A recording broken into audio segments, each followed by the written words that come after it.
Your soul's potential, you grow through pain. When we resist growth, we suffer. When we remain emotionally and spiritually immature, we resist and fight what is. We take stances, we create and continue to manifest duality, programs of separation. You're wrong, I'm right. Right? Inferior, superior. These are all examples of, okay, that's okay if you want to manifest that. You can create that in your life and experience that if you want to. Most likely you're going to start to suffer though, because you're refusing and resisting what the universe is offering you, the challenge the universe is offering you in order to grow. And growth really means to drop into my heart space, get out of my mind, drop into my heart. Thinking ruins everything. Live from heart-centeredness in the sense that I am so powerful that whatever the universe throws at me, no matter how painful, I will love myself through it. And I will love everything and everyone that comes my way, even when it's painful. That is your soul's potential, is to spiritually maturate. Your human potential means I can become so emotionally resilient that no matter what the universe throws at me, I got it. I'm going to make it through no matter what.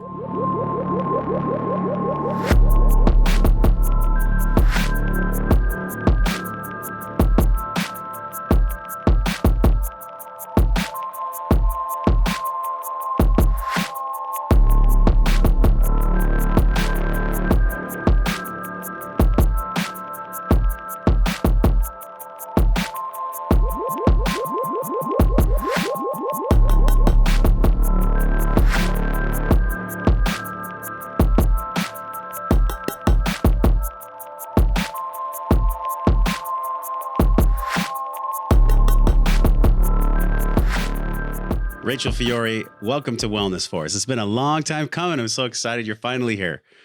Thank you so much. I'm so excited to be here with you, Josh. What a journey it has been with your guidance. Oh my gosh, where do I even start beyond just thank you? You know, I have a lot of people that I've learned from in this world, and this episode will almost be number 400. So it's such a joy to finally get you in the guest seat. You know, it's usually the other way around where you're coaching and guiding me, and it's been so many thresholds that have been broken. I know you as a leader, as a guide, as someone who can really alchemize where people are in their lower self and how to bring them to their higher self. But Rachel, if people don't know you and maybe they just saw you in public, and, you know, there's that phrase that everybody asks, hey, what do you do? If somebody asked you that phrase, what would you tell them based on who you are today in this moment? Sure. Thank you very much. And thank you again for having me here today. It's such a pleasure. So I am a mystical therapist. I am a divine spiritual teacher of divine truth. And what that means is I help to elevate people to their fullest potential they can reach in this lifetime, but their fullest divine potential. So I train individuals, I certify coaches on how to master life and love. That's how you put it simply. How do you master life and love? I've created how you do that. That's what I do. Yeah. And your story is rich. So we're going to share, when it's applicable, this concept of potential. Mm-hmm. We hear about it everywhere. I mean, it's like, it's a buzzword.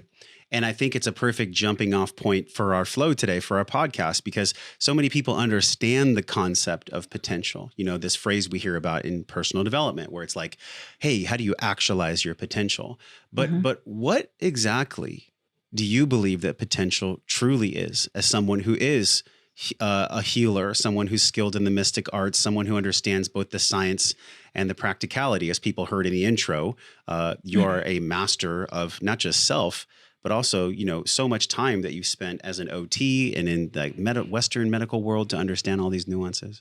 So from that lens of both the science and the spirit, how do you define potential? What does that actually mean, human potential? Sure. What a beautiful question. So the first thing is, let me shatter what everybody thinks their potential tends to be. And that is how, quote unquote, successful you are according to society. And a lot of times that means how much money you make. I don't bother with any of that low level of consciousness. It's okay that you want to do that. There's never judgment. You go do you. That's okay. I don't bother with that. And the reason is because when you focus on those things, you're completely limiting yourself. You're limiting what your soul is here to do, experience, and grow through. And I am here to shatter limitation, Okay. And that means to live in divine reality, not in what you wish you had, but in what you are actually capable of doing. And what you're capable of doing is learning and growing, and then you gain new skills along the way. So reaching your fullest potential, the most magnificent version of you, requires you to understand one really critical spiritual law. And that is, you are spirit, but you are also human. You're both. That's the human spirit integration point. That is where transformational healing takes place. That is where, when you integrate the two of those things together, you can then be on your path of reaching your fullest potential in this lifetime. If you're extremely spiritual and you get all woo-woo and go up to the clouds, guess what? Oftentimes, people who take that journey are completely denying their humanness. They're denying half of what they are. You'll never reach your full potential. And I mean, never. You can't. It's not possible. And if you're stuck in all the human stuff and you only focus on your human self, you have no idea that you're some divine spirit and you don't want to listen to any of that crap, that's okay. But you're absolutely denying half of who you are.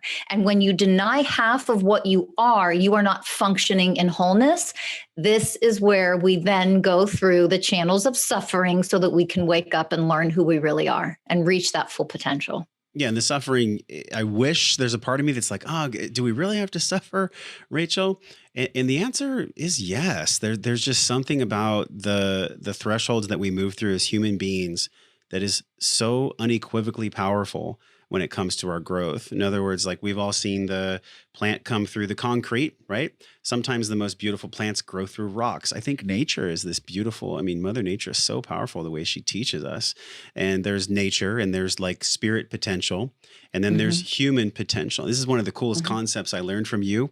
So for people that don't know the full story, it's been almost a year now that I've been working with Rachel. I consider her to be not just a coach, but a colleague, a friend, somebody that can really be trusted. And I know this because I used to run Prove It To Me programs in our sessions all the time, which we're going to talk, we're going to talk about programs and what programs actually mean on this podcast. But before we get into programs and the Fiori method, just share with people the difference between the human potential and the spirit potential. It's something I've never really heard on a podcast ever.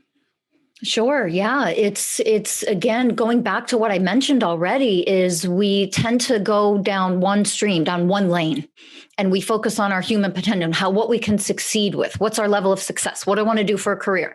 What I want my house to look like, or my car to look like, or my clothes to look like. It tends to be grounded in a lot of times materialistic, egoic, superficial things. That's true. That's part of our shadow self, our lower self we have to grow out of. But our potential tends to be, how fast can I run this marathon? Can I break the record? That you're not going to do it in 0.5 seconds because you're limited by the human body. But what can your human potential reach versus your soul's potential? Your soul's potential is always to awaken. No, but for real this time, like wake up for real. It isn't to be spiritual. That means nothing. It's okay that you are. Wonderful. Sure. Fabulous. It doesn't mean you're woke, right? We love to think we are, but the soul's potential. Can you raise your level of consciousness? Can you grow through pain? And it comes back to the whole suffering thing. Humans, without realizing it, of course, they choose to suffer because they don't know the difference between pain and suffering. Okay. Your soul's potential, you grow through pain. When we resist growth, we suffer. When we remain emotionally and spiritually immature, we resist and fight what is. We take stances. We create and continue to manifest duality, programs of separation. You're wrong, I'm right. Right? Inferior, superior.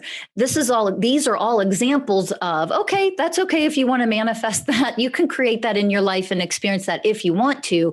Most likely you're going to start to suffer though, because you're refusing and resisting what the universe is offering you, the challenge the universe is offering you in order to grow. And growth really means to drop into my heart space, get out of my mind, drop into my heart. Thinking ruins everything. Live from heart-centeredness in the sense that I am so powerful that whatever the universe throws at me, no matter how painful, I will love myself through it. And I will love everything and everyone that comes my way, even when it's painful.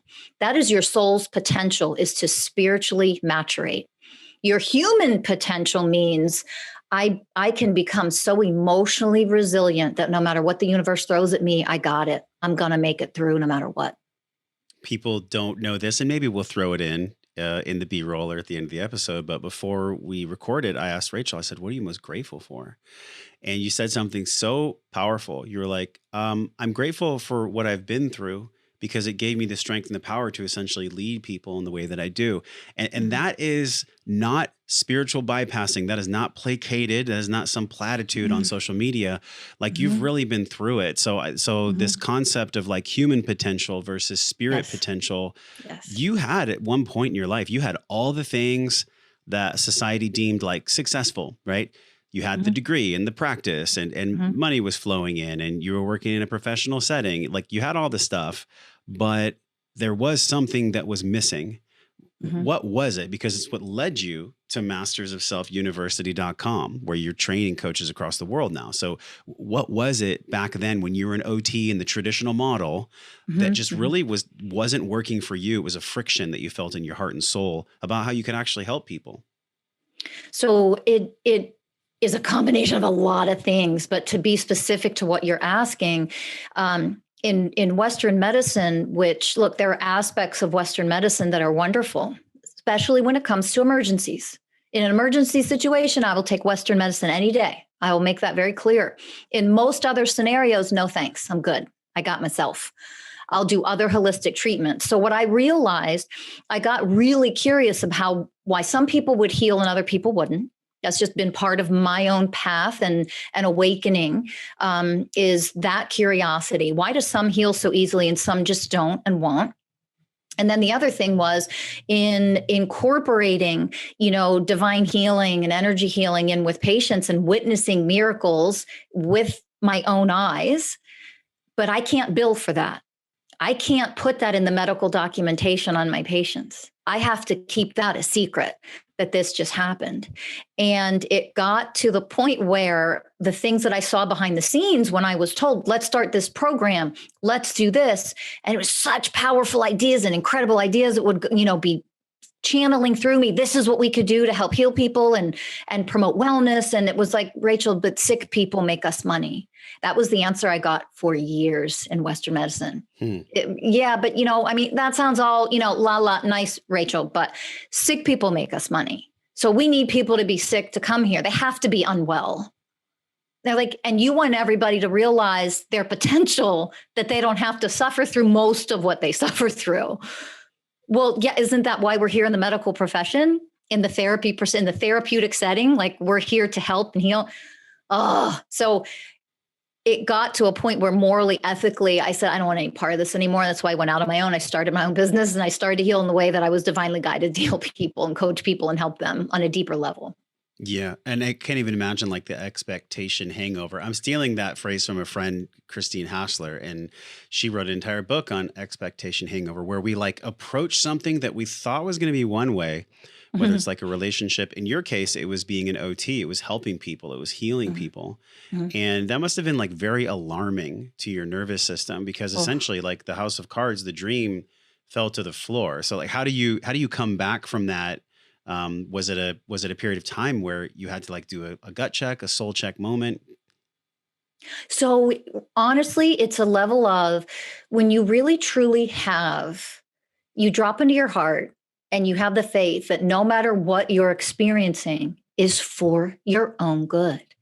It is for you to grow through, to reach your highest potential, period. It is that simple. It is that black and white. So I don't ever question when anymore. I used to, trust me, I used to, God damn it, I don't want to go through what the hell. Talking to the older Rachel back in the day. The older me, of course, like the back then when I wasn't as conscious, I would definitely offer resistance. I study so hard. I became a specialist. I work really hard. I follow my guidance. And now you're telling me get out, So I definitely had resistance back in the day, I promise. I just don't anymore, because you learn that it is always for a reason. Just because you don't understand it, oh, let's get out of our egos. Let's get out of our arrogance, our entitlement. Like we can comprehend what the universe has in store for us. Give me a break. You got to let it go. And you have to trust that what is happening right now, what I'm being guided to do next, I'll understand at some point. No matter what, it is preparing you for what's coming. If everybody could understand that. It is always preparing you for what's coming. Okay, simple analogy I can give you. If a fifth grader is going to be, I don't know, going to work in financial accounting, do financial investments or something. At fifth grade, they're not ready. So what do you do at fifth grade? Oh, you have to do investments. That doesn't even make any sense, right? Just study math. Like get good grades in math. Like you're going to fifth grade, sixth grade, seventh grade, you're going to graduate high school, you're going to go to college. Those are all for a reason. It's preparing you for what's to come. So whenever you end a relationship, get fired, your car crashes and you can't buy a new one, like whatever the universe gave to you, what am I meant to learn? How am I meant to grow through this? Who am I meant to become because of this experience? That is a conscious perspective that will allow you to gain the lessons, the skills, the growth. You'll move through the growth and you will be one step closer to what you're here to really do and be and offer. OT, occupational therapy, for people that don't know, in a couple sentences, what is that really? Occupational therapy. Occupational therapy is provide you with the skills for the job of living. That's their kind of logo. I specialized as an occupational therapist in mental, emotional, and behavioral health and pediatric and adult. And that's what led me to also add to my skill set, becoming certified coach and studying and getting way more education in order to really specialize. But in mental, emotional, behavioral health is what I specialized in as an occupational therapist. One thing that I've always received from you since last year, we started working together during the lockdown, during the craziness.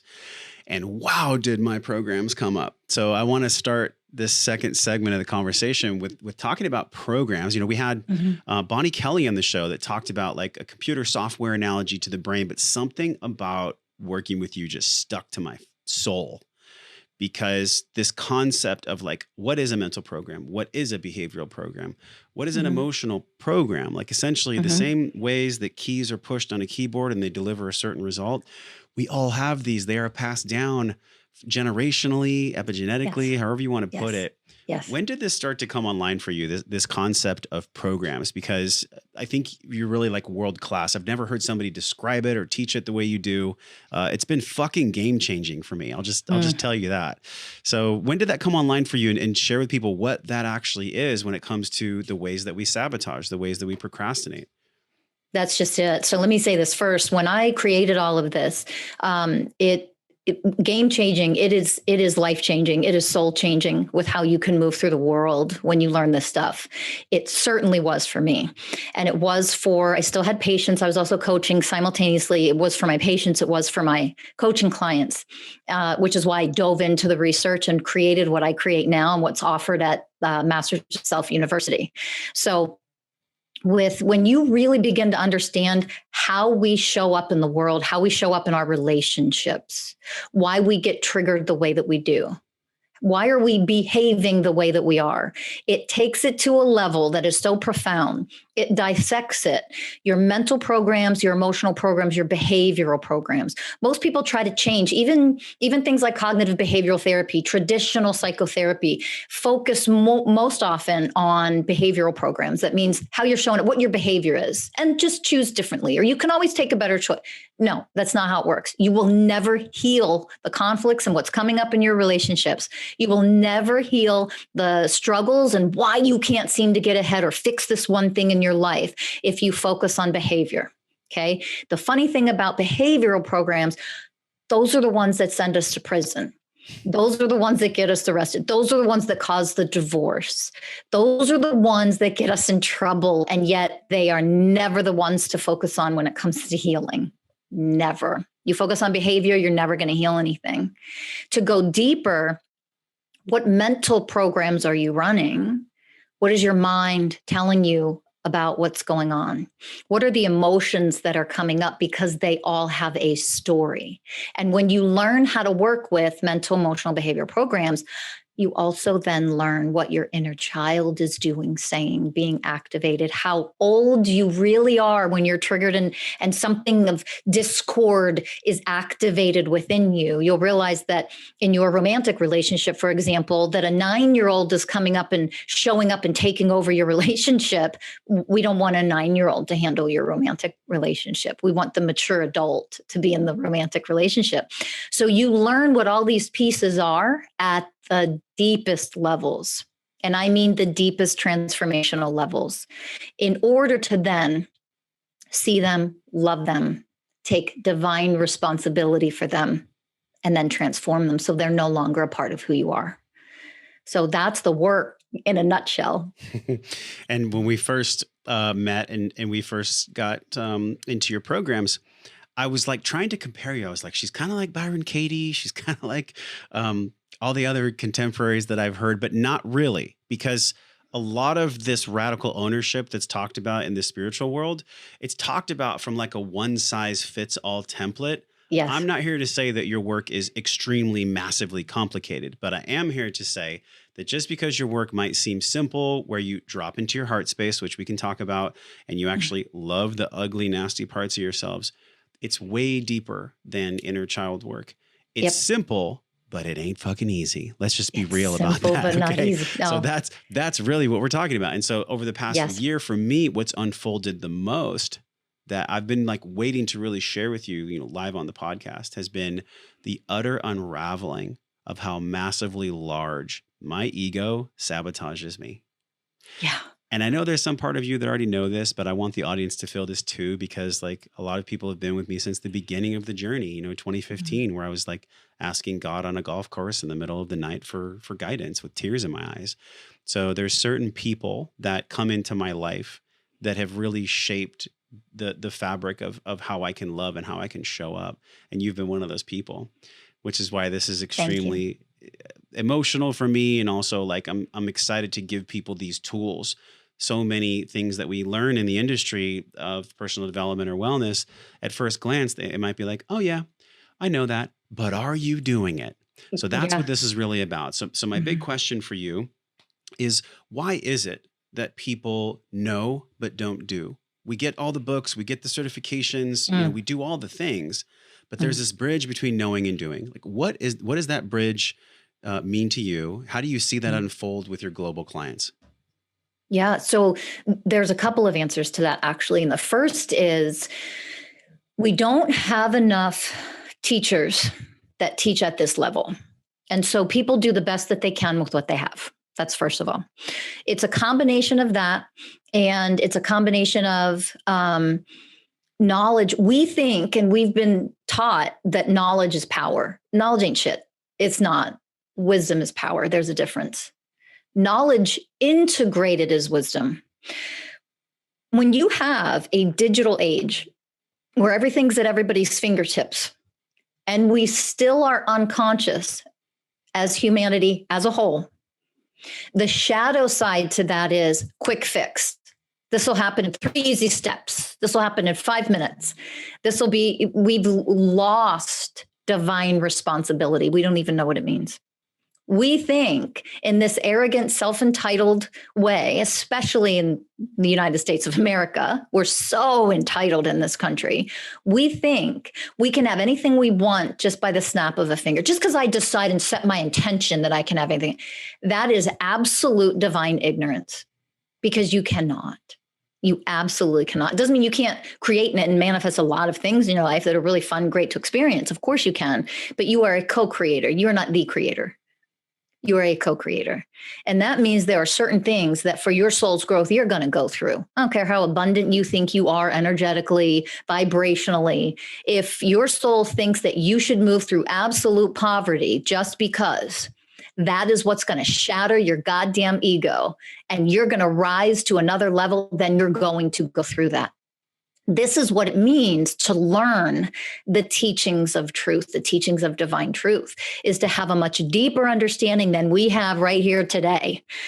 of what we are really here for and what we're here to move through. And here's the deal. Spiritual awakening is not easy, and it is not for the faint of heart. It is a warrior's journey. It is a process that is lifelong, not a month long, not a retreat long. I went to 9 ceremonies now. Give me a break. That does not mean anything in the grand scheme of things. It's when no matter how well you meditate and no matter how many times you go to yoga, when this thing comes into your life and it shatters you and it tears you apart, I don't know, like a pandemic, how do you react? Because that lets you know your true level of consciousness and how much farther you need to go to shatter anything in you that judges, points, fingers, fights, blames, and is unsettled and not in absolute peace in your heart with what is happening. So with that bridge, what is it about the human experience? Because I think there's 2 people on that bridge, Rachel. Like, one of the people is someone holding a soul contract. And then the other person on the bridge is like, oh, well, there's free will and choice. So do you believe that experiences are predestined, but the free will choice is up to us? Like, how do you explain soul contract versus free will and choice? Absolutely. So, simplest analogy that I tend to give is soul contract means you are going to go through certain experiences. Period, end, black and white. You're going to go. You're going to meet certain people. You are going to have certain things that you move through because your soul says, this is how I want to grow this time around. This is what I want to learn this time around. I want to learn these certain lessons in order to then be able to embody the gift that comes with that. So there are certain things that you've chosen. And this isn't anything outside of you. This is you. It's just your monad, your higher soul. This is the higher version of you before you came that said, no matter what, we're going here. That's why, I gave the example before. I mean, you could be the vibrational frequency of a billionaire and lose everything. Because if your soul says you're going to go through that, you just are. It's not what did I attract or what did I do wrong? No, your soul said, this is what you're going through. So get in the shit, cover yourself up with all the piss and shit and smell it because you're going through it, like that you're going through it. In between all of those things that our soul has chosen, we get to manifest and create and do whatever we want. And because of free will choice, which is like the downfall of man, by the way, but because of free will choice, when we have certain things that are destined, I don't want to go through that. And we're still spiritually immature and emotionally mature. I don't want this to be happening. This isn't what I want my life to be like. We've all been there.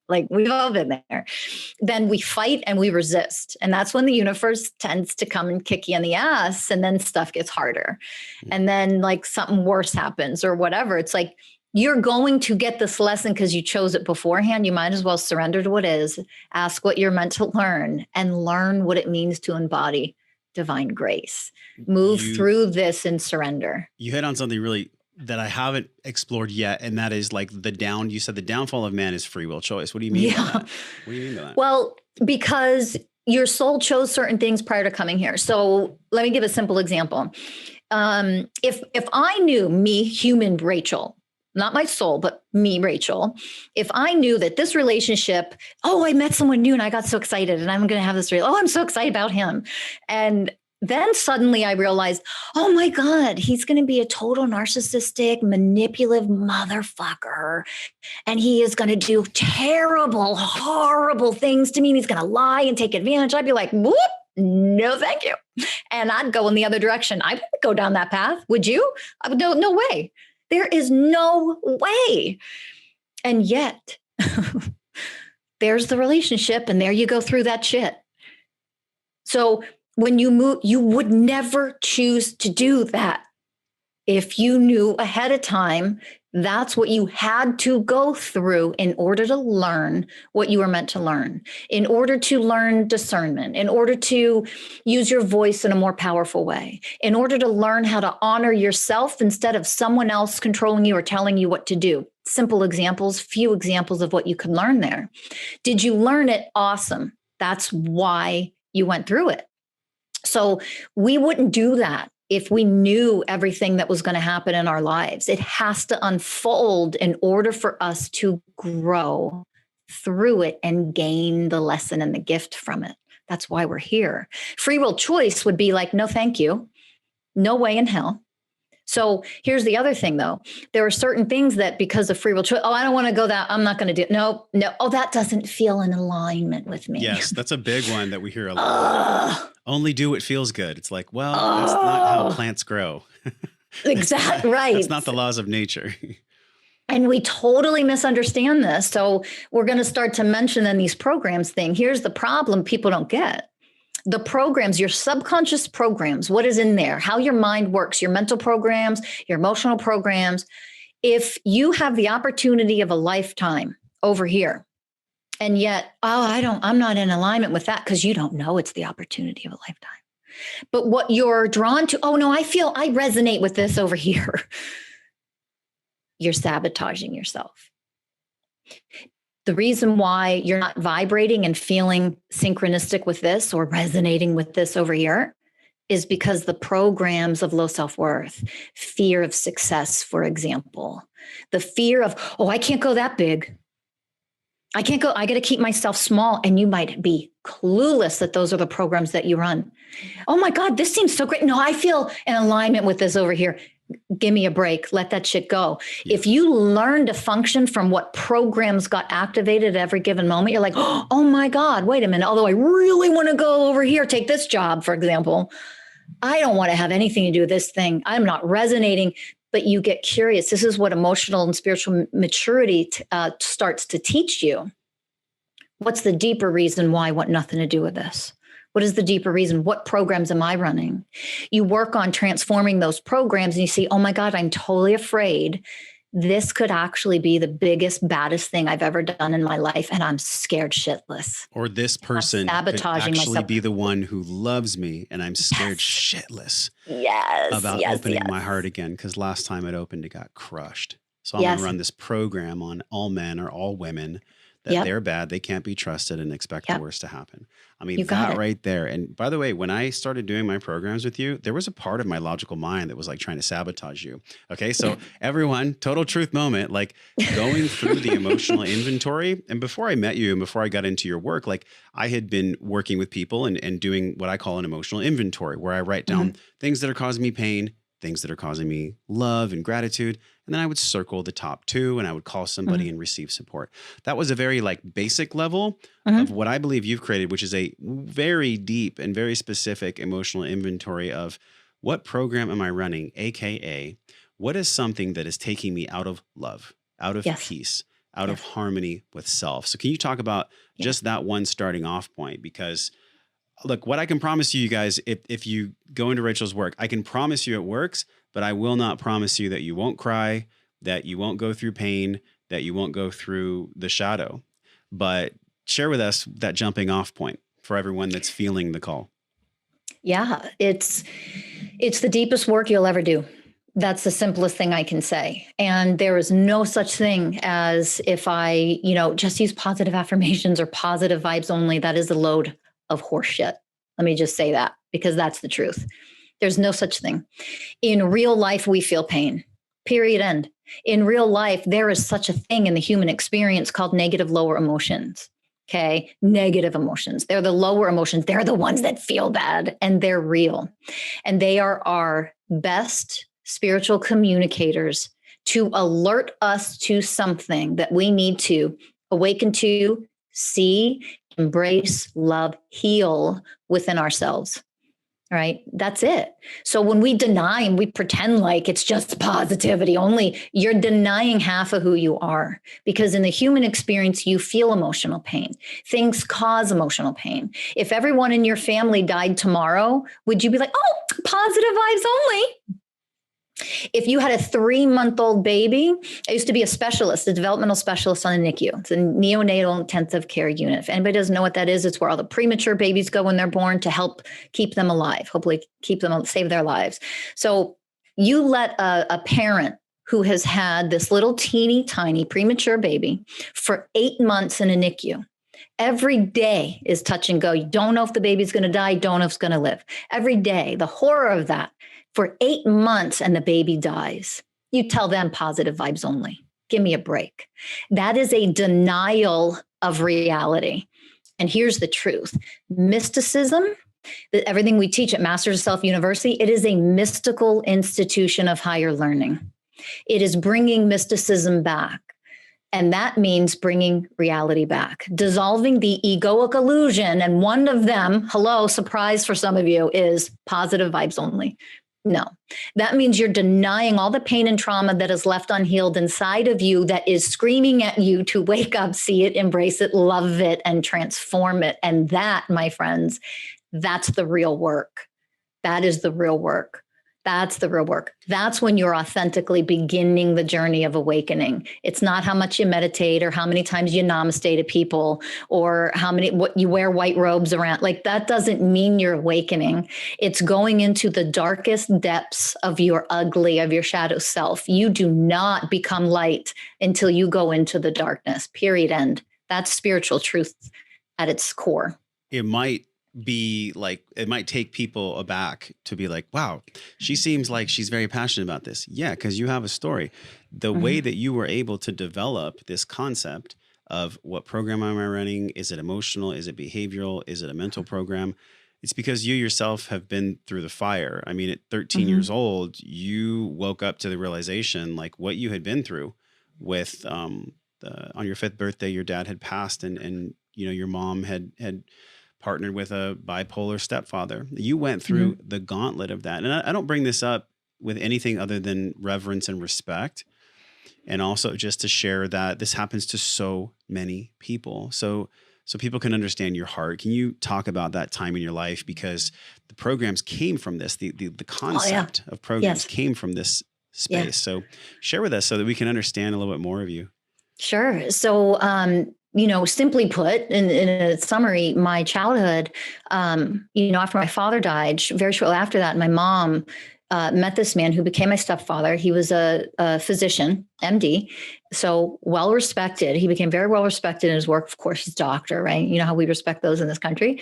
And so nothing could ever be wrong with him, but he was a bipolar psychopath. He was extraordinarily abusive. Psychologically abusive, mentally, emotionally, sometimes physically.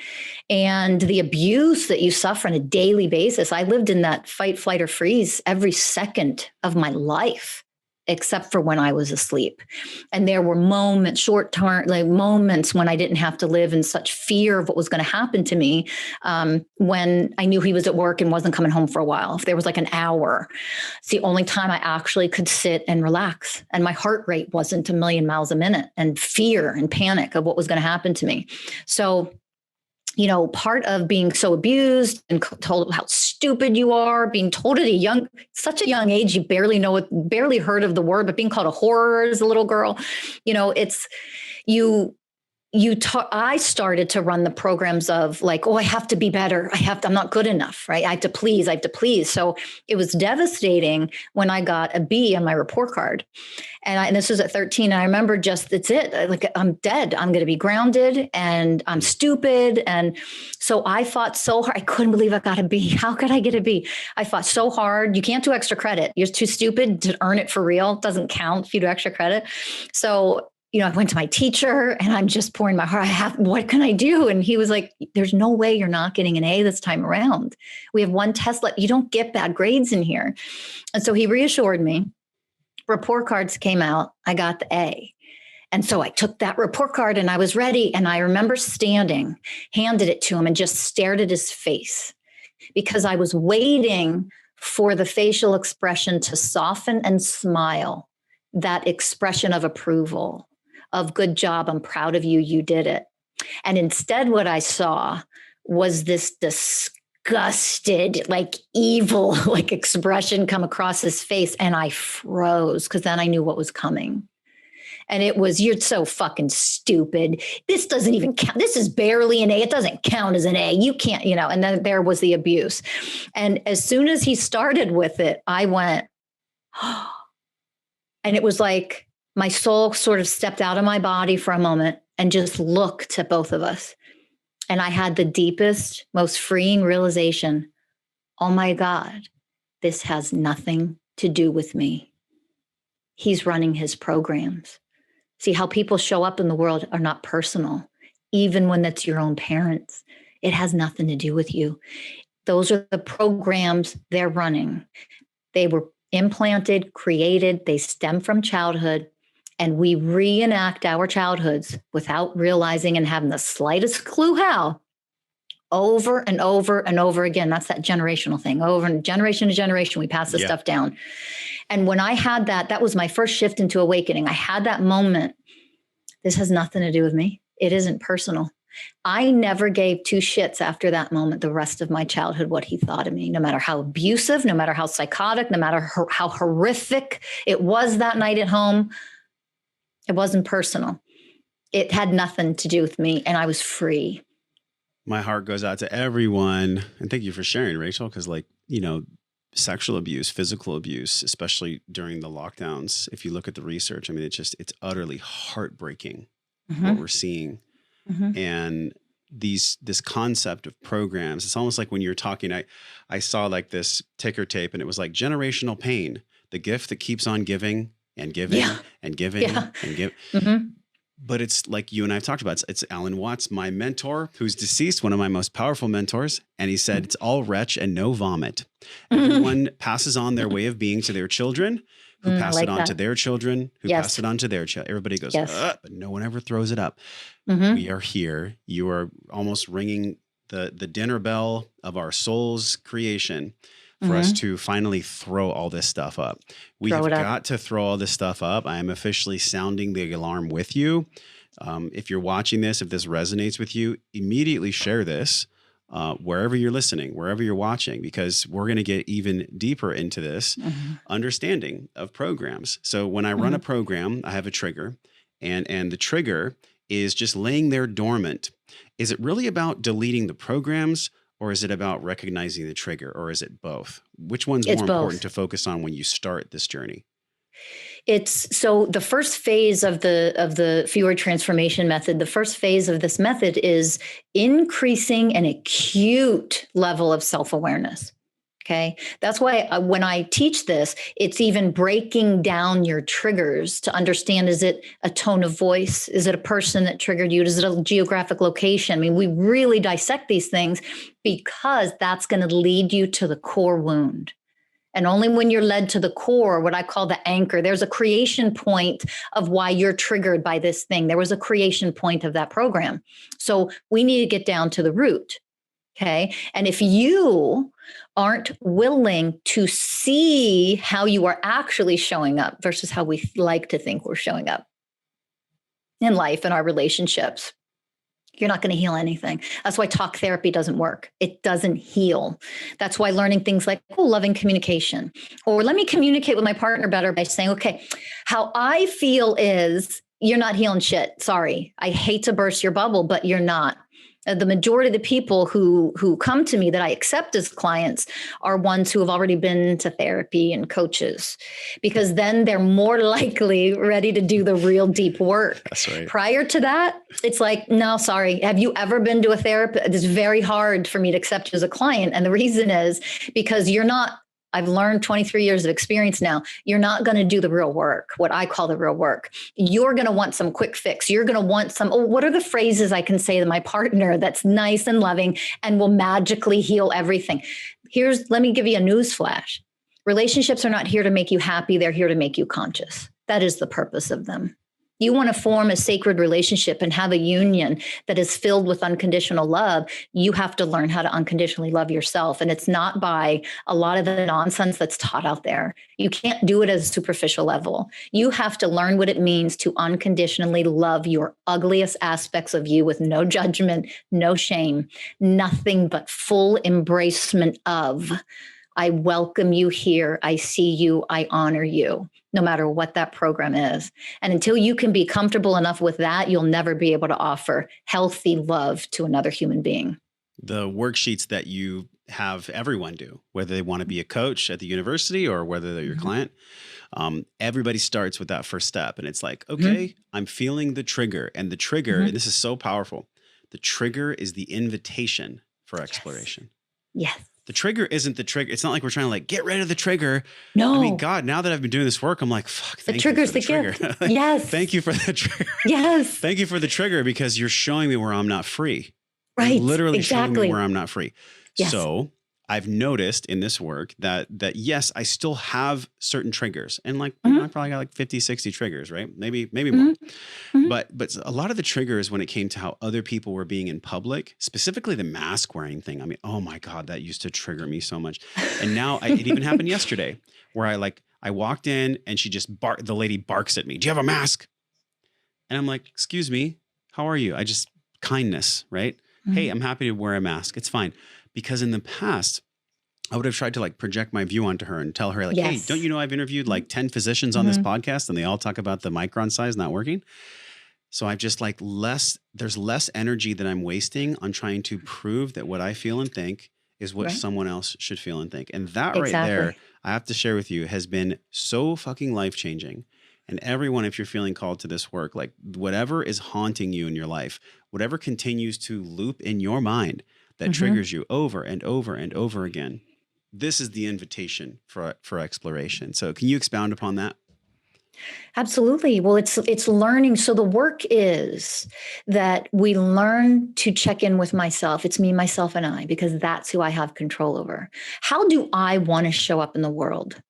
And I mean, legit show up in the world. How do I want to be actually, not how I love to think of myself? How do I actually want to show up? And if that is somebody who is peaceful, who is loving, who is fierce when I need to be fierce, who is nurturing when that moment calls for that, if I want to show up as a really divinely powerful, powerful being, then I am going to use something like, oh my God, you're wearing a mask. You say to me, oh my God, this is where they are. And there's no judgment. You're not wrong for being where you are. That's okay. And in this scenario, okay, I'll wear a mask. That's fine. Thank you. And in another scenario, I won't. And nobody's wrong and nobody's right. We have to get rid of duality. We have to get rid of opposing people because those are programs of separation. And guess what? A global dark night of the soul is occurring on this planet, and the pandemic is part of that. And the main reason is to show us where we stand on opposite sides, pointing the finger in judgment and criticism and blame and self-righteousness, instead of facing each other and taking a step towards the middle, towards this loving balance of sometimes in life, it might be very appropriate to wear a mask. And sometimes it might be just absolutely ridiculous to get that shit off your face. And both of those have truth in them. So when we stop opposing and stop fighting and stop creating duality, inferior, superior, right, wrong, we then begin to create a world of unity. And unity at one day, as we evolve through unity, will then start to evolve into oneness. We can't get there if we don't first unite. I feel like as a society, as a human race, we're like 12, 13 years old. If you really look at where we've come from, Max. maybe 11, 12, 13. I don't know. You're a mystic, so you could probably tell. What age do you think we are? We're barely out of preschool. All right. Oh, so we're way younger. We are very young. Why do you think that? It's because you see the way that we fight. First of all, no race of beings, if they were more spiritually mature, would own nuclear weapons. They wouldn't exist. Period. End. There is your number one. Think about what a nuclear weapon is.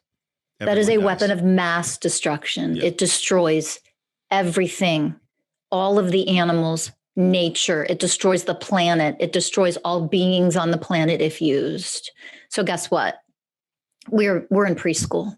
We love to think we're more evolved. No, we're not.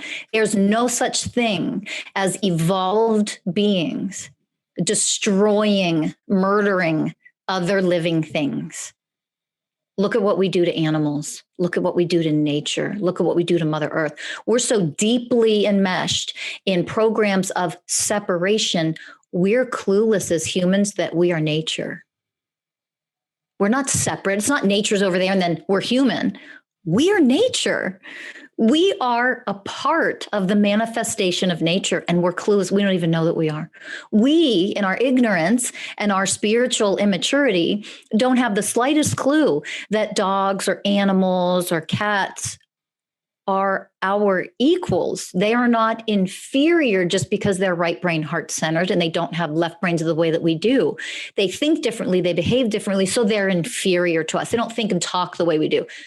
This is how immature and ignorant we are. Shit, we can't even look at other humans and see the equality that we are one, whether we realize in our unique differences, we are one. Oh, we are very immature spiritually. We have a long way to go. Karmically, there is a debt, and the debt plays out. So we experience this lack, and a lot of people feel lack. Is the lack karma's edge? What exactly is karma in your opinion? Like it's a very nuanced topic, to have karma. So I think about karma as something like, well, in a past life or in this life, if I have put out energy, and I know you and I share similar views on law of attraction, where most of it is bullshit, which please share that as well in this answer. But can you contrast these two? Can you contrast karma, right? Collective and personal, and also law of attraction? Are we really attracting everything? And then how does that even relate to karma? Yeah. Good question. So first of all, I usually take a breath for anybody listening who's a huge fan of like law of attraction, because I'm going to shatter the secret, and you're probably not going to like me anymore. And that's okay. I have no attachment to that. But here's the truth. I usually tell people to take the law of attraction and throw it in the toilet, flush it. Just stop it already. Oh my God, for the love of Christ, stop with the goddamn law of attraction. And here's why. It doesn't mean that it doesn't exist. I don't even use the term law of attraction. If I ever refer to this universal law, I usually will say law of magnetism, because there's such a cliche with law of attraction. I won't even go there anymore. Here's the deal. Very simply put, it doesn't mean the law of attraction doesn't exist. It means everybody thinks it's like 100% of how we move through life, and it is ridiculous. It is one piece of a 1,000-piece puzzle, period, end. It is one piece of a 1,000-piece puzzle. It's one teeny tiny little part of the universal laws, right? That create, and we are governed by, whether we know them or not, understand them or not, believe in them or not, doesn't matter. It's one tiny particle of all the other things that come into play that make our unique experience as humans. And karma is another piece of the puzzle. It's just one other thing that we experienced, whether we realize it or not, know of it or not. And it's just everything that you put out is going to come back around. That's the simplest way. Usually we think of karma, of course, as being like really negative. Like this is like God, something's bad happening. I did something bad. Like, well, that's not necessarily true. You could be a very pure being. You could have healed your programs and your woundedness. You could be a very loving being. You don't have judgment, criticism. You're not opposing anybody just because they have different views. You might be a very, very wonderful, spiritual, heart-centered being. Okay, let's say you've reached that level of consciousness, and then the shit hits the fan for you. That's not karma. It's the universe is giving you the next thing that's going to take you deeper and take you higher. That's it. So it's not always karma. When you say take you deeper, I'm sorry to interrupt you. When you say take you deeper, what do you mean by that? Take you deeper to what? Take you deeper into mastering yourself. Take you deeper into yourself. Through what conduit? Through the conduit of contrast? Through the conduit of pain? Usually, it could be pain. It's common that it can be pain, but through challenge. Through challenge. This unexpected thing that I didn't attract because of law of attraction. That's why I say, stop with the law of attraction, because you're going to be given what can take you to what you can grow through to take you to a higher level of consciousness. To go higher, you have to simultaneously go deeper into yourself. That's what mastering the self means. Is there anything left of an ego of me? Is there anything left of my shadow? Is there anything in there that could now be shattered, transformed, dissolved, transcended? Well, I wouldn't even know that part existed if this big, huge challenge didn't come. Kick my ass today. Oh no, what am I going to do? That allows me to grow. And so it can come in the form of pain. It can come in the form of, oh, you're an amazing level now. And you know what? You have a little karmic debt. We're going to throw that in your face right now. Take that, because that's what's going to take you higher now, deeper into yourself. You see, there's a lot of reasons and a lot of ways that we get challenged. What creates the debt? We are nothing but energy. Our thoughts are energy. Our emotions are energy. Our behavioral actions, our behavior programs, the way we show up, how we literally behave, the action we take, that's all energy too. We are nothing but energy. So when we put out, oh, look at that person. Let's go back to the mask thing. They're wearing a fucking mask. When we do that and we're judging them, what program am I running? I'm running a program of judgment, first of all, probably then criticism too. They're very closely connected. I'm running a program of superiority, of I'm right, they're wrong. So I'm creating duality because I'm right, you're wrong. I'm creating superior, inferior. See all the things I'm creating just by judging that person for fill in the blank? That's the energy that I'm putting out in the world. And because that's what I'm creating, this planet, this world, our worldly experience, you see the collective, nothing out there is a reflection of me. You just judged that person so harshly. You ran like 19 programs of negativity that are less than loving. And because of that, that shit's coming back. Whether it's a fender bender, yes. It doesn't matter how it comes back, but that negative energy, that unloving is a better way to say it. So let me say it that way. That unloving energy that you just spewed out and vomited into the world, that is going to come back around and it's going to hit you. It's that simple. Mm-hmm. So for you to be at a zero balance for the karmic debt, what is the price that has to be paid? It's not a price. There's no price. This is the beauty. And this is where, when we do what I always say is the real work, it organically, naturally happens. To have no karmic debt at all means to open your heart and love everything and love everyone. Well, I want to lovingly challenge you because there is a price. Yeah. I feel like I've been paying it in this work and it's paid off immensely. Mm-hmm. But I also know that there's still I guess the price that I feel like I'm paying, and I'm curious how you feel about this. The price that I feel like is paid is the pain of letting go of the things that my ego had an attachment to, because it was making me hide. Your ego. That's right. So if you call that a price, you can look at it from that perspective, and that is absolutely okay. I don't call that a price. I call that winning the lottery. I'm getting paid, you see, when I dissolve my ego. On the way to the bank, you might get a little dirty. You're gonna get dirty. You're gonna get dirty on the way to the bank. You're gonna, yeah. Wow. Because it's a warrior's journey. That's right. It's not a passive journey. And it goes back to that, spiritual immaturity of like, we think everything's supposed to be easy, especially this country. We're so entitled. Like we think if I just set my intention, I should have anything I want. How arrogant and entitled are you? You're going to have a very painful awakening if you even choose to do the work. Most people like that, I will tell you. They start to do the real work and then they're like, done, I won't do it. I'm going to go to the echo chamber to my tribe and I'm going to have everybody love me and tell me what I want to hear so I feel better about myself. And I'm going to stay really emotionally and spiritually small. And that's okay. It's okay, but that's the truth. You see it? That's the truth and what we choose. And there's your free will choice coming back to bite you in the ass. So a lot of times we think it's like, oh, why am I going through that? Because you refuse to grow up. That's why you're going through it. Why does it hurt so much? Because you refuse to grow up.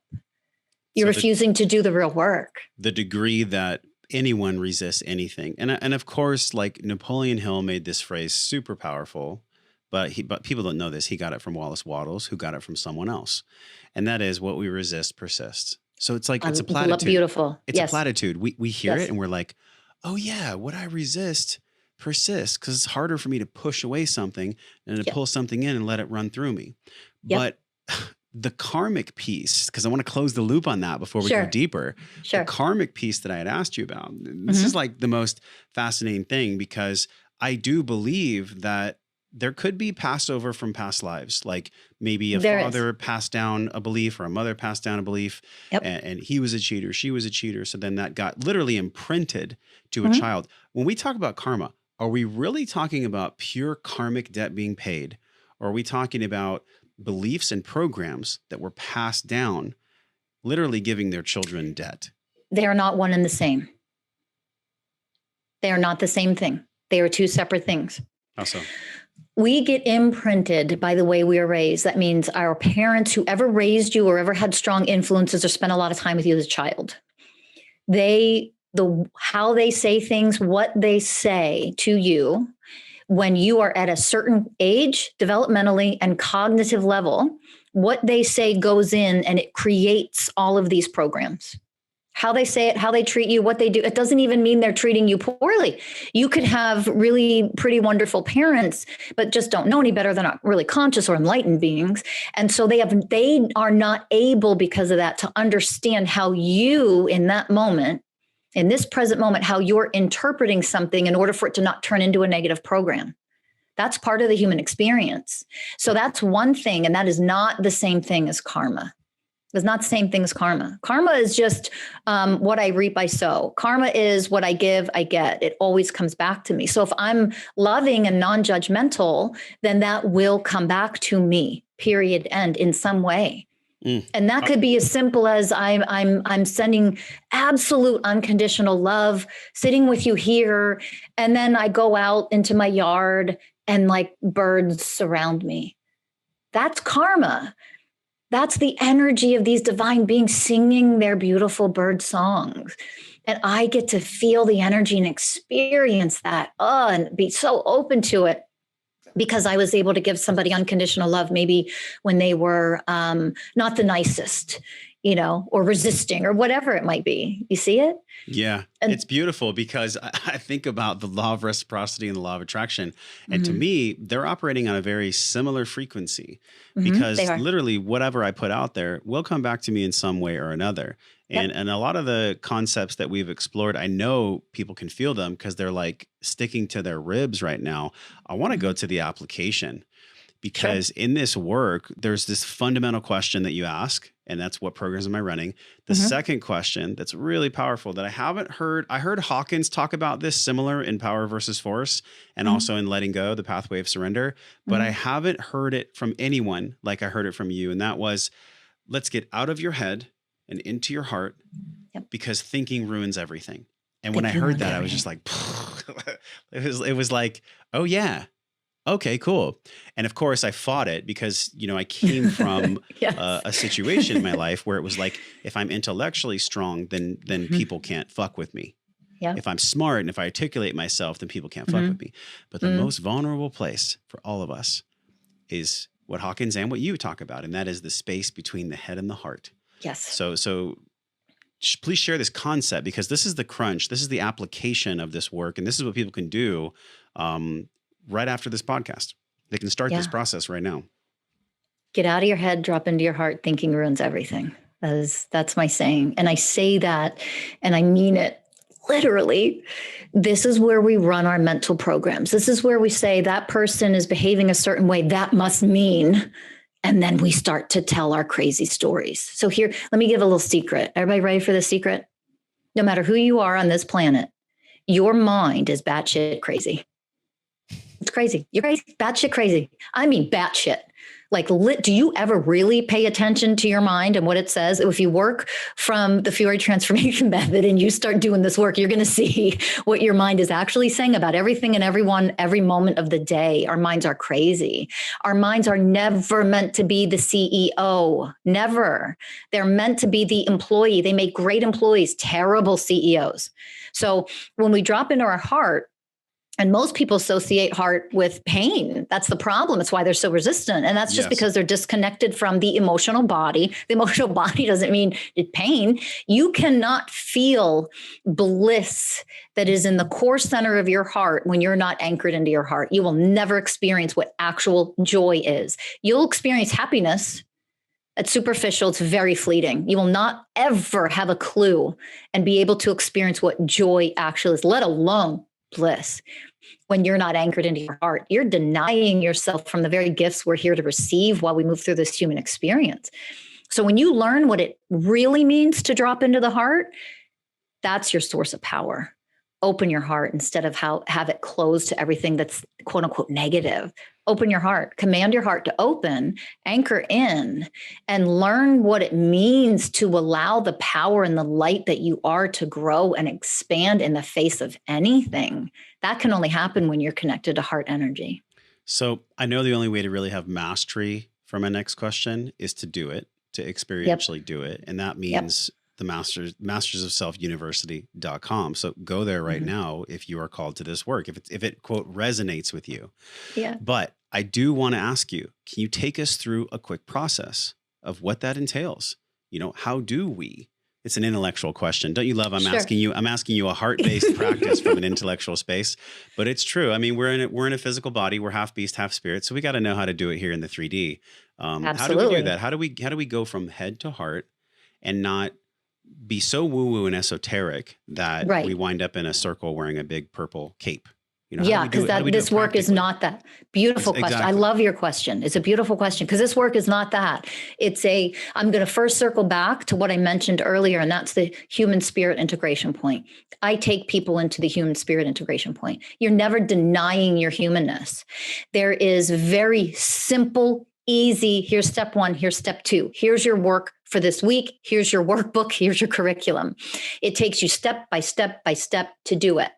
But simultaneously, there are the teachings of here's how you apply it, here's how you integrate it, here's how you pay attention to, oh, you got triggered. Okay, so now pay attention to your mental programs, what mental programs are running. And you keep track of these things. What emotional programs, what behavioral programs. Oh, now we get to see the truth of how we're really showing up in our relationships, which is look at all the programs I'm running. That has nothing to do with your partner. It has everything to do with unhealed woundedness. And so, as people learn step by step in a very simple, strategic process, and there is a sequential order for the process, there is part of this that is very left brain work. But the left brain work, literally, this is what's so funny and ironic, it takes you from your head. Do this, do this, do this. It's this simple, practice this. It slowly pulls people down, drops them down into their heart over time, organically. That's the Why? key phrase, isn't it? Over time with Over practice. time. Yeah. Over time, as long as you do your homework and as long as you apply and you really do it, there is no way to not succeed. That's the best. That's the beauty. That's the best part. There is no such thing that this doesn't work. You're a divine being. This is divinity at its core. It's not, there's no such thing. There is such thing as you not doing it. That's your free will choice coming into play, that you don't want to do the work. You're letting your fear-based programs get in the way. Your avoidance programs get in the way. Your 15-year-old inner child shows up and takes over and throws a fit instead of seeing what the child needs to heal and how deeper you can go if you don't allow the child to run the show. See, there's so many parts to this, but you move through it in a sequence, one bite-sized piece at a time. And as long as you take the bite and you chew it and you swallow it, guess what? You'll poop it out. It'll be gone. Everybody So that's poops. it. Everybody poops. And and you make it sound so simple. Behind me, you might not see it because I got a brand new camera because we're just amazing. I love doing this podcast with you. It's been so inspiring so far. And so has this work been, but it hasn't always been easy. There was one concept you shared with me about the heart chakra versus the heart space.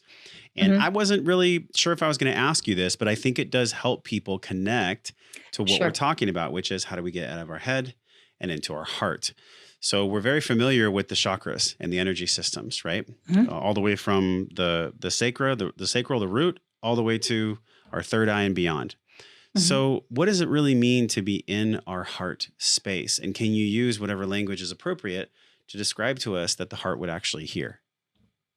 Absolutely. So being in the heart space, I tend to use that term because not everybody is well versed in what their chakras are.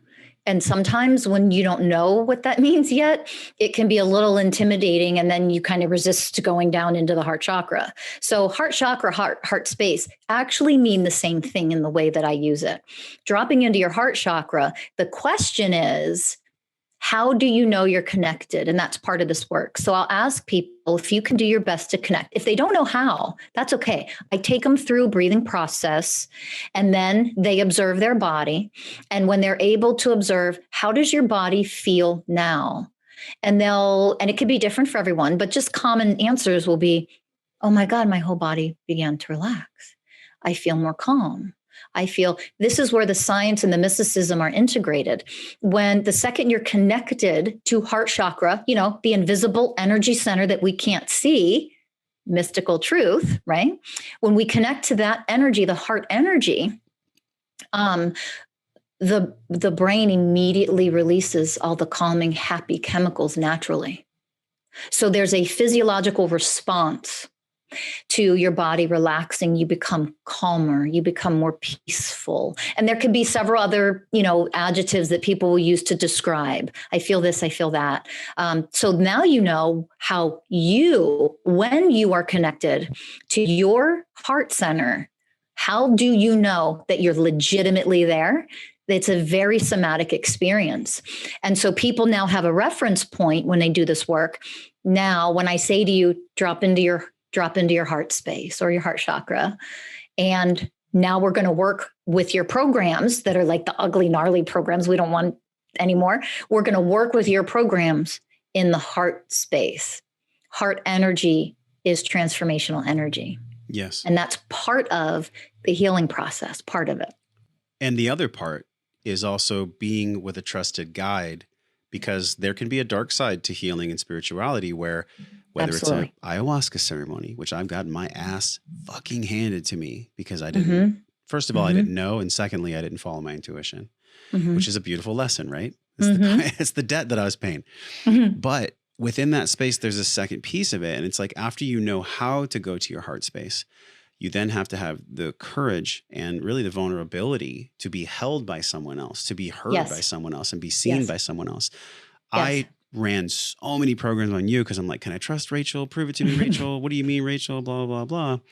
And at some point, we just have to trust ourselves in order to be held, in order to be vulnerable. That is something that cannot be written in a book. You have to experientially go through it. You experience it. Absolutely. So part of this work is guiding people very organically without even realizing it through self-actualization. Because one very important thing I want to say about this, we are not deeply trained enough in most cases as coaches and even as therapists to do this level of work. And so it is just so dangerous to, constantly promote that we're doing transformational work. Part of doing inner child work is, I specialized in pediatrics, emotional, mental, behavioral development through every age and stage of human being, period. And so the inner child work, what I've created and the programs I've created are from that divine responsibility of you have to be educated enough. That's the human part and trained enough. And then the spiritual part is awakened enough because you're messing with people's psyche, their emotional well-being. If you're not trained enough to do it, how dare you? We're not responsible enough. We think that just because I went to therapy with my ex-wife for 3 months, I now call myself a relationship coach. And that's a real person out there. Oh my God, no, you can't do that. That's not in integrity. Yeah. So I have to say that first. When you do have somebody that is that highly trained, you can let yourself go. And what happens in the organic process of this, when you do this kind of work, the deeper you go, you no longer ever have to trust another human being to hold you, to support you, to see you, to validate you. You learn and step into your own power. Oh my God, this is the power that I am. I am. This is the truth of who I am. And I'm dissolving all my programs that block me from experiencing my true self. And that's it. And it happens organically. When you're willing to get dirty and do the real work, that's when miracles happen.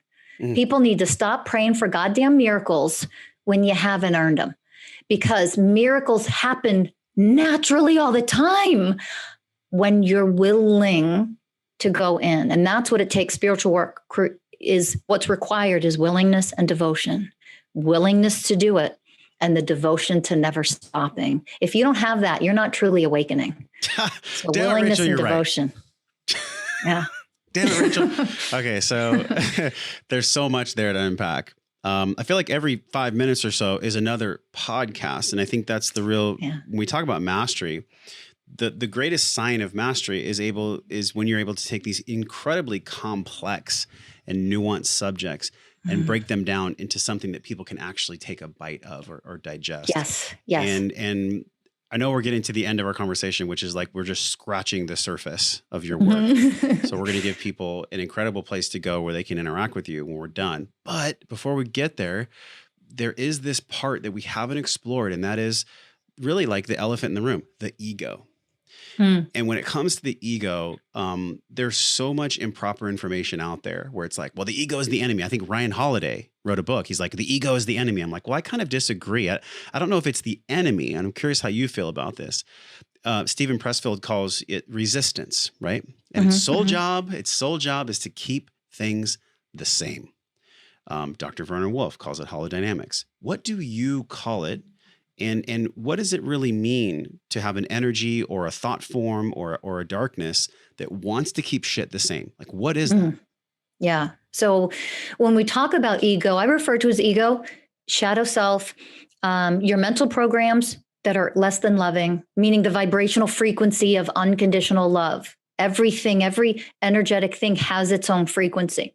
So your mental programs that are less than love, your emotional, your behavioral programs, the inner child wounds that are not yet healed, all vibrate at different frequencies. All of these things make up your ego. Your ego is your darkness, your shadow self, the part of you that keeps itself small, that doesn't realize what power actually means, what heart-centeredness actually means. And so it prevents us. It's our ugliest, darkest aspects of ourselves, but it is our best teacher. It's both. So you will not authentically awaken and raise your level of consciousness and truly move through transformational healing when you don't move through darkness. There's no such thing. That's a truth. It doesn't exist. You don't awaken because you sit on a mountain and you pray or meditate for 30 years. That's not how you awaken. How you take that prayer, meditation, whatever it is that you're doing to quote unquote awaken, and put it in the face of adversity. Put it in the face of someone who's trying to harm you. What do? How do you react then? Go to the DMV and see if you don't get triggered. That'll let you know how conscious you are. That's a good litmus test. That'll let you know how conscious you are. And so if you can't put it practically, here's what's so interesting. And I don't think a lot of people really get this when I say it, but I'm going to say it. I'm going to keep saying it until it sinks in. Mysticism, spirituality is actually being a realist. It is dissolving all the illusions of the ego. Ego doesn't like to live in reality. It likes to live in its own made up belief world. I think things should be this way because that's how I want them. Ego is very selfish. But ego is our biggest teacher because we would not embrace and honor and offer selfless love, compassion, if we didn't first feel what it felt like to be shit on. Right. As one of my lessons in my childhood was, I didn't grow up like, oh, I want to help people. I wanted to be a vet. I wanted to work with animals. The universe, my soul had a different story for me, a different plan. But I didn't grow up like, oh, I want to save people. It was, I grew up seeing, of course, I didn't have the words or the language at the time, but I grew up seeing how nasty ego was and how much pain I felt when people were so abusive to me. My vow was, I literally made a vow going off to college. There's no way I'm not fucked up from this. No way. I have to be. I just assumed I was.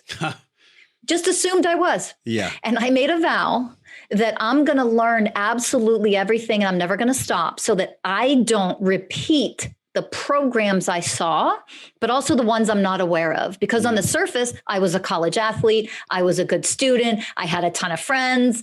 You know what I'm saying? So like on the surface, like I was great, but I was like, there's no way this didn't fuck me up. So I had that wisdom and I was willing to see and go into my own darkness. Your ego keeps you small in suffering, blaming everyone else, and even a pandemic. Oh, I'm unhappy because of a pandemic. You're unhappy because you're unhealed and you've not yet awakened. That's why you're unhappy. That's the truth. If you want to awaken, you have to go deep into that ugly truth and do the real work. That's what sets you free. And with freedom comes adult responsibility, which is like the most confronting thing. Because in order to be a fully embodied adult, we have to know, as you say, how to mystically parent ourselves, the child in Mystically there. parent. Mm-hmm. Because if we can't, and there's many ways, and I love your language, I love your verbiage. Some of the concepts I think we have explored on the show, but this concept of mystical parenting is interesting Mm-hmm. because I can remember when I came back from that ceremony where I got my ass kicked, I went to a mentor, and he basically, not basically, he very delicately and brought out all the parts of my young guy, my young dude, young Josh inside that were angry, that were disappointed, that were energetically like almost cords, Rachel, like physical cords that were connected to every parent or person that I had been hurt by or that I tried to please and all these things. Consider it like a spiritual clean out. So in a way, it was a beautiful blessing. But in another way, I don't wish that on anyone because it was very traumatic. And I feel like if it was done, you know, to the wrong person that might have had even more mental illness or any kind of schizophrenia in their family or bipolar, it could have really caused traumatic damage. Yes. Why do you think that things happen? Do they always happen for a reason? And if so, is it the reason that we create or is it the reason that is divinely guided? It's both. It's both. That's the answer, is that it's both. The reason this is happening is because, holy shit, I didn't heal myself enough. I'm running programs. I created this. I did manifest this. Okay. But there's also the other part where, oh, well, where the hell did this come from? Oh, universe, higher soul, Jesus, could you give me a longer break? Like, I don't want to grow so much today. So it's both. It's both. So they are exclusive, but they're not in certain ways. It seems like the prime duality. So this is one of those things that we could do a whole podcast on because it's very, very complicated. The simplest way to understand it right now with the time that we have left is just you are creating and reenacting your childhood over and over, period, end. That's the human part of you that learned the programs that you don't yet understand because we don't have these teachings out there yet. Yeah. We don't have them. We don't grow up with it. So we don't understand. We're recreating and reenacting over and over and over. And this one program that you run might be recreated 1,900 times in your life until you finally wake up to the program and transform the program.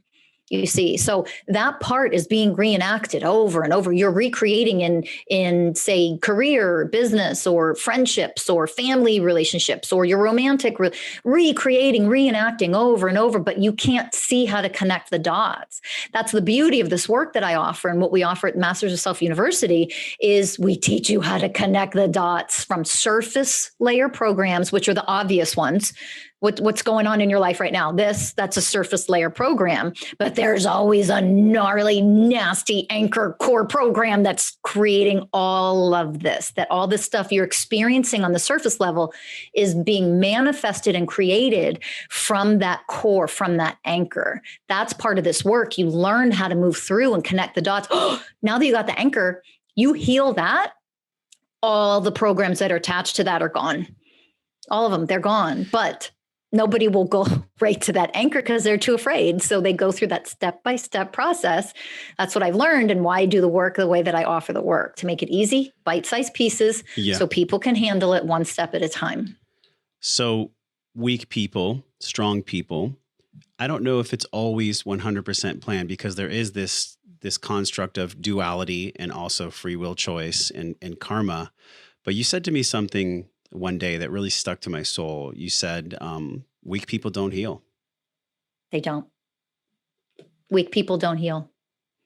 And I'm sure a lot of people. And that's not from a judgment. I don't feel from you like, oh, people are weak, so they don't heal. It's more like, hey, is it a universal truth? That's a divine don't truth. Heal? And then if so, how do we become strong? Absolutely. That's a divine truth. And there's never judgment. It just, truth is truth. That's a beauty when you start to learn truth language, not my truth, and divine truth. When we start to speak the language of universal truth and start to live from universal truth, that's the beauty of it, is now you can start to truly heal because you're seeing things as they are, not as you think they are. You're seeing them as they are, not as you wish they would be. You're seeing them as they are, and you're in surrender to the fact that you grew up this way because it was a beautiful gift. Oh my God, what I've become because of that. Like you're in gratitude for it because you're learning how to speak from that level of divine truth, of universal truth. There's always a universal truth in every situation. It's seeing the truth and getting out of the littleness of the small me, my truth. And that universal truth is weak people don't heal. That means if you're not willing to do the hard work, if you're not willing to face your pain, if you're not willing to fall in love with yourself, you are not going to heal. Healing only happens in the presence of love. That is a universal truth. Weak people don't love, they hate.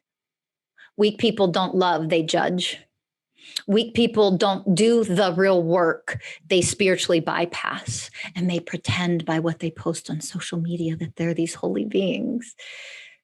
Go into the dark and the ugly and shine the light. That's a person who's going to heal.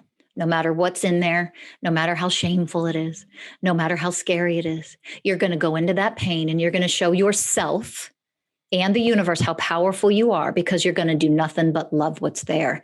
That's what it means to shine your light in the face of darkness and for the light to win.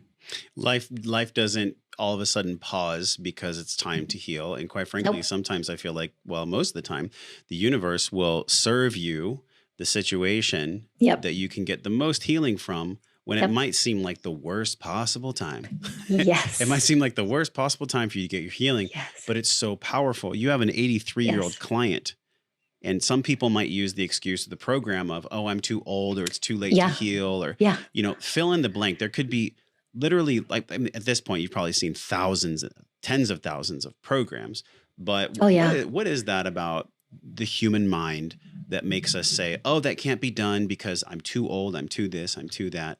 And can you give an example of this 83-year-old soul that you helped? Because I think that would really create a lot of clarity for people. Sure. I mean, it's literally just programs that are running. It's just what your mind is telling you. It doesn't mean it's true.